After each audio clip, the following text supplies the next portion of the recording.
Hello, ATM! And this is what you should know about us, the top 4 clashers. So ayun guys, kamusta kayo? Kamusta ang feeling na sa top 4 na tayo? Nakakaba syempre. Sundan mo yan. Kasi diba, nasa top 4 na tayo and hindi natin alam kung anong mangyayari. And ayun, nakaka-pressure lang. Kasi last day na. Kaya ayun, magbigayan na lang tayo ng best natin for that day. Kaya sobrang kaba and sobrang thankful ngayon. And okay lang naman tayo. Ako naman, okay lang. Grabe. Masaya, malungkot, and thankful, blessed, grateful. Lahat na nga. Yes! Nagot mo na lahat. Kasi nandito tayo. Nandito tayong lahat, di ba? Kasi sa 24 na clashers, na imagine, sino mag-aakala, di ba, na nandito tayo sa top 4. Sobrang blessed natin. And syempre, hindi naman mawawala dun na talagang pinagpursigihan natin bago tayo napunta dito. So, ayun. Yeah. Ikaw naman, Arabel. Nasabi niyo na yung kaba, yung pressure. Excited. Kasi di ba, syempre nandun na yung pressure, pero yung pressure na yun, may kasama kasing excitement yun. Kasi nandito na eh. May excite ka na mag-perform kasi last day na paglalabanan. Pero tayo naman magkakalaban sa stage lang eh. Sa stage. Kaya nakaka-excite kasi mas dun mo makikita ano na ba yung pinaka-best na maibibigay mo. Kasi last performance na ipapakita sa stage. Yes. Ayun. Ikaw ba, Joey? Ayun, tama yung sinabi mo. Baga, kagaya nga din na sinabi ni Kuya Jom, talagang hindi natin akalain na makakatungtong tayo dito sa top 4. Sa dami nga naman ng mga nakasama natin. Although nakakalungkot, merong sadness kasi nga meron tayong mga nabuo ng bond din talaga sa ibang mga clasher na natanggal and nakakasad yun. Pero at the same time, masaya dahil binigyan tayo ng pagkakataon na nandito na tayo. Ako masaya ako na nandito. Kasi iba pala yung feeling kapag ka natutupad mo unti-unti yung dati parang pangarap mo. Masaya, malungkot. Pero mixed emotions talaga. Yeah, competition pa rin to. So, hindi talaga mawawala na ano. Paano naman kayo nagsimula as a singer bago mag-The Clash? Na-discover ako ng parents ko na kumakanta ako. Nung 3 years old ako. Grabe naman yan. Alam mo, nung 3 years old ako, di pa ako marunong magbasa. Ay, Oo. hindi rin naman ako marunong magbasa. So, paano yun? Siyempre, tawag dito, inalalayan ako ng parents ko sa lyrics. Ako naman, dancer ako before. Wow. Nung elementary and high school dancer ako. So, nag-start lang ako kumanta 14 years old. Nung pagpatako ng 14, doon na ako nag-start ng kumanta. So, yung mga grupo ko, after ng competition namin sa sayaw, ayun, nagkayayaan kami sa video, kay Sing with Leah Fer. Pero hindi siya kumakanta sa video. Ako rin, kumakanta rin sa video, okay? Pero alam mo yung pinipilit ako ng mga tropa ko na parang, uy, kanta tayo. Tapos biglang kumanta ako. And then ako rin nagulat na parang may tune ako. Pero hindi pa ganun ka ano. Pero alam mo yung marunong kumanta. Marunong. Tapos doon na nag-start. Parang nag-switch na ako to singing. Simula ako siguro, wala pang The Clash, simula akong kumanta na siguro 5 years old, I think. Pero hindi ko pa siya talaga totally gusto din talaga eh. Mahirap kasing gawin yung bagay na hindi mo gusto, talagang mahirap siya. And sa 5 years old na yun, parang tinuturo-turuan pa lang ako. Tapos at the age of 11, doon na ako parang nagkaroon ng kaisipan na parang, masaya naman palang umawit. Kasi parang doon mo napapahayag yung nasa damdamin mo na hindi mo masabi din talaga. And ayun, nakakatuwa lang din talaga kasi nga dahil sa pinursukan ng parents mo na gawin yan din talaga. Pinagtsagaan ka nilang turuan, pinagtsagaan nilang gabayan ka dun sa passion mo na yan din talaga. And ayun, nagbunga naman din talaga. Ayun, siguro dun sa 5 years old na yun, mas masasabi ko na-enjoy naman na yung pagtuklasan sa passion mo. Ang galing.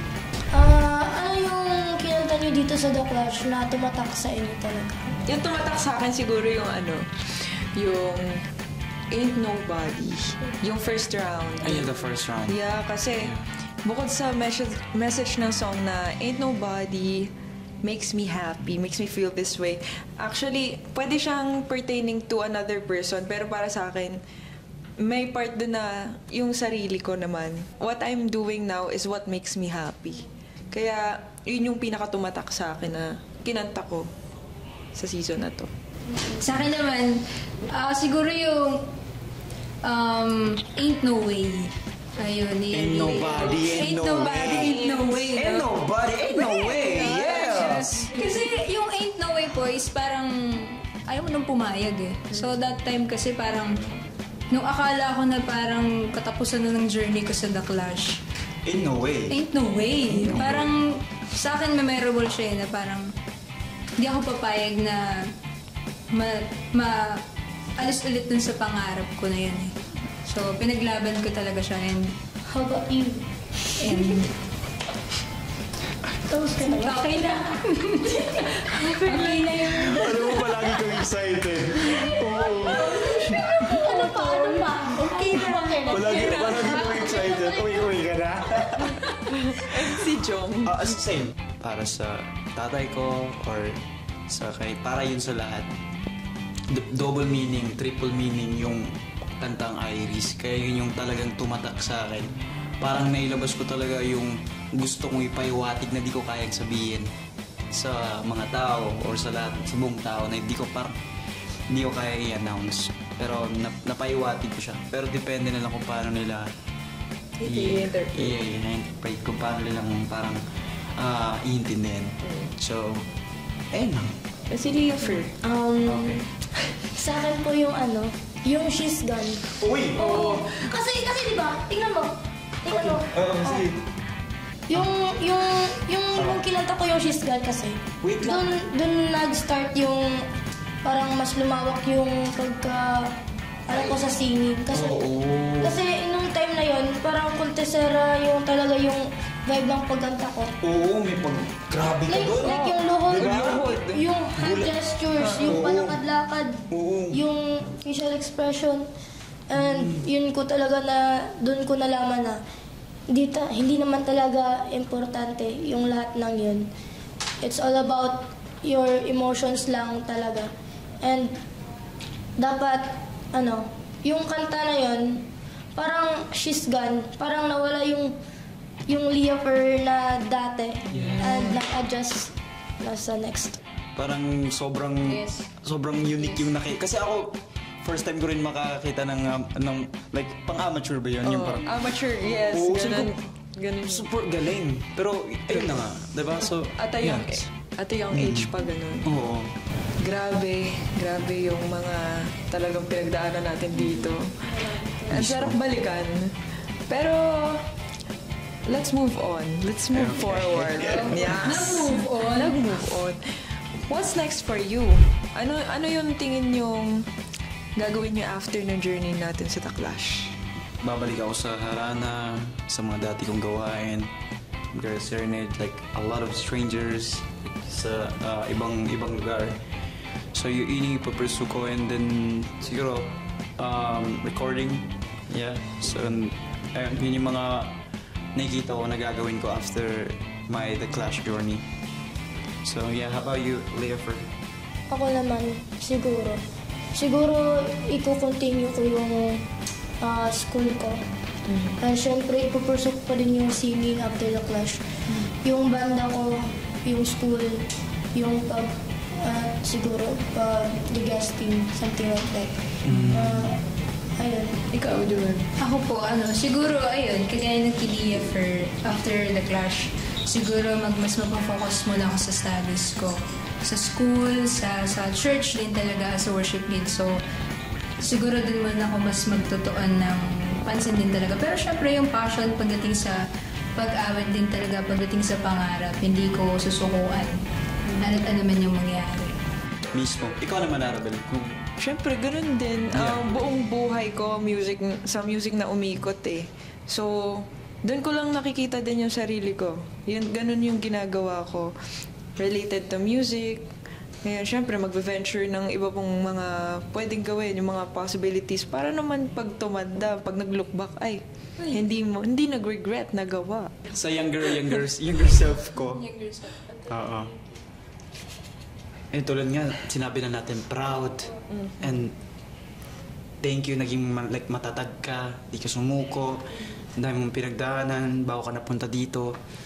Ang daming kwento muna ang nilakad bago ka nakapunta dito. Kaya salamat, di ka sumuko. And sa future naman, ako, kung darating man yung point na mapagod ka, please lang, huwag kang susuko. Huwag titigil. Yes, huwag titigil. Tulad nga ng kanta sa The Clash, huwag titigil. Huwag na huwag titigil. Diba? Diba? Isa? Laban sa lahat! So ayun na nga guys, masyado na tayo nagiging masaya. Ano naman yung message natin sa mga taus-pusong sumusuporta sa atin? Thank you sa lahat-lahat sa mga supporters ko since season 1. Nandito pa rin sa it's like the class 2025. Maraming salamat sa inyo. Alam nyo, isang napakalaking karangalan na nandyan pa rin kayo. Salamat. And sa mga family ko, sa mga kababayan ko, ayun, sumusuporta pa rin. Thank you. Thank you so much. Sa akin naman po, thank you po sa parents ko na laging sumusuporta sa akin. And of course, sa mga taong hindi nawala ng pag-asa na suportahan ako. Sa mga friends ko and sa mga family ko, thank you sobra. Sa inspirasyon ko sa buhay, thank you so much. Kilala ko yun. Ako, nagpapasalamat ako syempre sa pamilya, sa mga kaibigan at sumusuporta sa akin. Kilala ko man o hindi. Maraming salamat sa inyong lahat dahil kayo ang rason bakit ako nagpapatuloy sa pangarap ko. Yes. Yes. Ang ganda nun. Ikaw Ayun, naman. din yung akin. Ayun, so naman po sa mga supporters ko po and fans po. Thank you so much po. May the Lord God bless you all. At ako hindi ko po alam kung paano ko maibabalik. Tayo hindi natin alam paano natin maibabalik sa kanila. May bibigay yung love and support na binibigay nila. And sobrang thank you po. Especially sa mga churchmate na talaga nagpa-pray po for me kada competition. And sobrang thank you po sa family, sa love, and talagang patience na mag-support po sa akin. Ayun, you can follow me po sa aking mga social media accounts po sa Juwari. Sa Instagram po is Sabit Juwari K po. And sa TikTok naman po is Jan Juwari Grant po. And sa FB page naman po, Juwari K Sabit. Sa akin naman, and sa lahat ng social media platforms is Arabel de la Cruz. Facebook, TikTok, Instagram, Jong Matalitay, and YouTube. Yes. Leopard?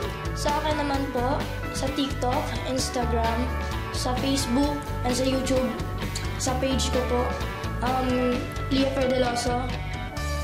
Abangan niyo ako. At syempre, bago ang lahat, huwag niyong kalimutan i-follow or subscribe ang ATM Adventure Taste Moments.